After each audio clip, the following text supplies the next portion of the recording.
C'est un changement majeur qui vient dans la vie politique malienne. À l'issue des travaux des forces vives de la nation terminés ce mardi, en l'absence de nombreux partis, plusieurs recommandations ont été faites, et notamment la dissolution des partis politiques, le durcissement de création des partis politiques et la suppression du statut de chef de file de l'opposition. Le gouvernement a déjà validé une partie de ces recommandations puisqu'il a adopté un projet de loi ce mercredi soir en Conseil des ministres pour abroger la loi de 2005 sur la charte des partis politiques. En clair, le changement majeur est en cours.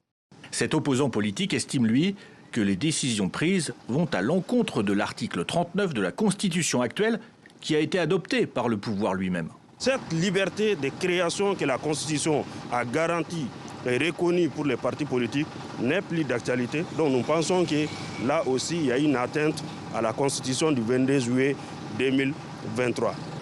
Côté autorité, le choix du peuple n'est pas à discuter. Quand la population s'exprime, on ne peut jamais parler de violation de la Constitution.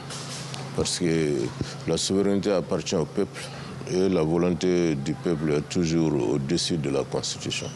Le gouvernement veut rester dans la légalité et essaie de trouver quand même un contour juridique à tout cela. Au cours des travaux, les délégués sont allés au-delà de leurs prérogatives. Ils proposent en prime aucune élection jusqu'à la pacification du pays. Le Mali connaît la guerre depuis une quinzaine d'années.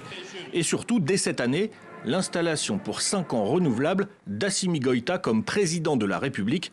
Là aussi, les autorités devront statuer sur ces propositions pour qu'elles soient officiellement mises en place.